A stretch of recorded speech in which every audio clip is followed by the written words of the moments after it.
Jiren, did you hear that? Harik says. Araka thinks that we are standing on top of some big sphere that spins around the sun. See, this is exactly why I don't talk to them about such things, Araka tells them. Araka tells Jiren. Well, Haruka is still laughing loudly in the background. It's a complete waste of my time and energy. Seems to be on quite friendly terms with these humans, Jiren says. The Araka I knew would have never been joking around with earthen creatures or asked a former enemy for help on their behalf. What has changed?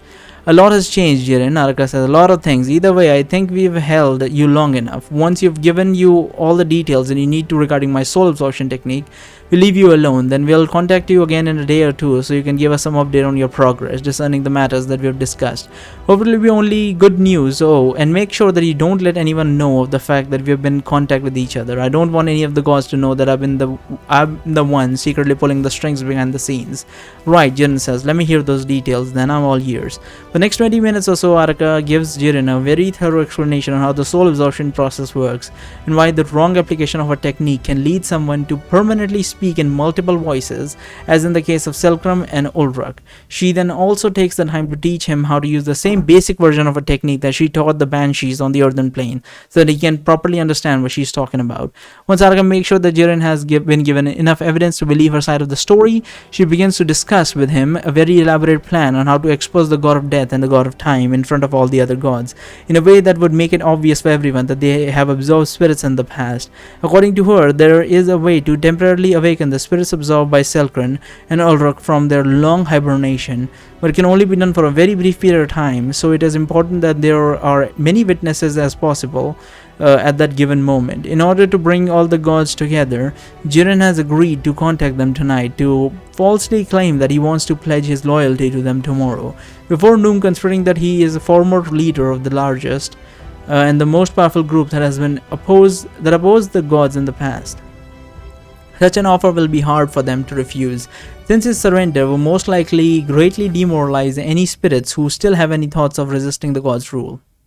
In fact, the gods will most certainly use this opportunity to invite as many spirits as possible so that they can make a public show of Jiren's humiliation. Once all the spirits are gathered together, Jiren has their undivided attention. He will cast a soul awakening spell provided to him by the Araka, causing Selkram and Ulruk's absorbed spirits to cry out desperately for help in their old voices, so that anyone who personally knew them 5,000 years ago would recognize them immediately. Taking advantage of the ensuing chaos, Jiren would then shout about how the gods have betrayed them, or they have secretly absorbing spirits for increasing their power all these years.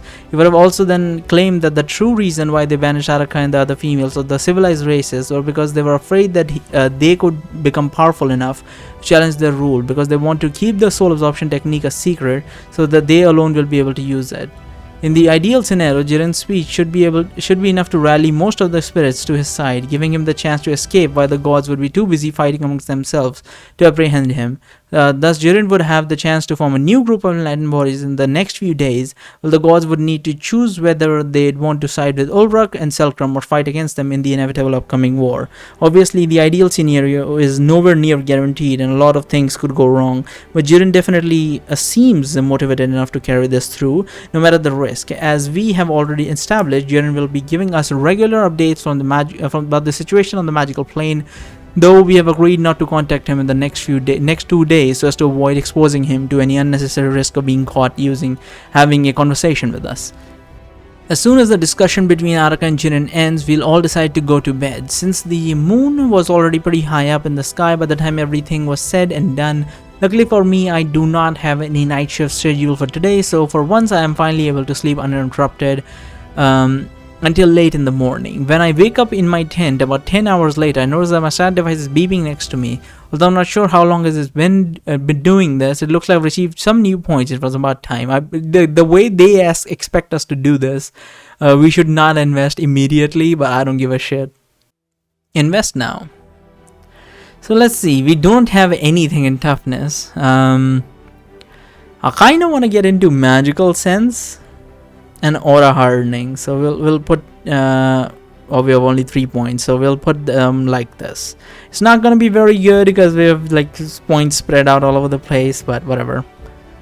Once I'm done with the stat booster, I change out of my pajamas, I put the device in my right pocket, then I walk out of the tent.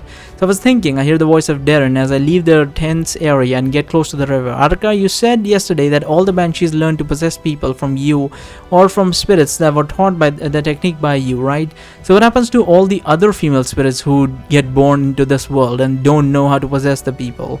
They die, Arka answers him, oh, they're still getting born. Is that it? But how does this work? They banished them from the magical plane onto Earth, all of them.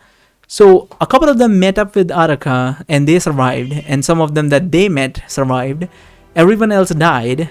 So why are there still banshee consumption acts happening? Are they reproducing amongst themselves, and then the baby gets flung in a random direction or something? What's happening? Why does still banshee things happen?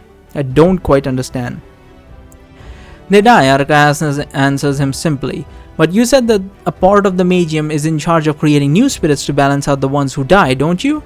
Araka says, does that mean that there are thousands of female spirits that are just born every day only to die over and over again? Oh, so that's how this works. So this has been going on for 5,000 years? That's insane. Sort of, Araka says. First of all, they were not born in the true sense of the word, since the new banshees that get created do not have the memories of the old ones that died. Secondly, the spirits do not die immediately after they're brought into this world. They usually fly around aimlessly for a few days at least before they inevitably succumb to their deaths. They usually fly around aimlessly. That's kind of cruel. Holy shit, that's kind of cruel and morbid. They don't have bodies, voices, or any other means to communicate with anyone from the earthen plane, but sometimes their presence is felt by certain people who see them in their dreams or who can make out their shapes late at night. The spectral apparitions are typically referred to as ghosts. Oh, and it's not thousands of female spirits that are reincarnated every day only to die, but rather tens of thousands, or even more than that. Tens of thousands, Hardrick says, shocked. Are you okay with that? Yeah, the amount of people on the earthen plane would be the equivalent amount of females spirits that were banished. So except for the few that know the technique, everyone else, so if there were, like, let's say it was Earth, modern day Earth, so there would be 8 billion people, and let's say even like a couple thousand of them know the technique and, you know, pass it on every now and then.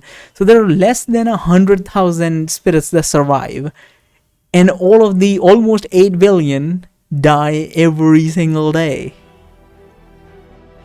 Are you okay with that? What is there to be okay with? Araka says, I gave them a fighting chance, didn't I? I taught them how to survive. Now the rest is up to them.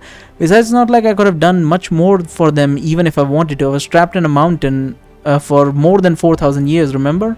Yes, but you said that you've been roaming free in animal bodies ever since the still winter and until you got trapped in the amulet 20 years ago. Harik says, that's about 600 years almost. You could have helped them during that time. Help them do what exactly? Araka says, kill all your women and steal their bodies? You do realize that even with my soul absorption technique, someone still needs to die, right? With the exceptions of ethereals, it's not possible for a banshee and her host souls to live together inside the same mind. If anything, you should be thankful that I didn't teach more female spirits my soul absorption technique. Right now, the number of banshees in your world is still small, so they're still manageable due to the existence of banshee hunters. But every single female spirit were to acquire a body, they would quickly drive your whole population into extinction. Why? Wait, that wouldn't make any sense. Couldn't they just reproduce with the banshees? Like, if the banshees took over the bodies, why are they murderous? They're initially murderous, right? That's the magical thing, right? Afterwards, they become normal, like Illuna or whatever. So can't they just reproduce, like live normal lives? Because they're just, you know, magical. So they're still just normal people, right? I don't quite understand that part. Drive your whole population into extinction. This could have been amusing for a while, but sure, but a world that have been emptied of all its locals would likely get boring very quickly. So am I to understand that we have Araka to thank for our world not being destroyed? Why are you assuming that the earthen races would lose against the banshees? Okay, that's insane, stupid. What do you think why do you think there are so few banshees out there right now? Because they get hunted almost immediately, so I guess we have to thank her for that.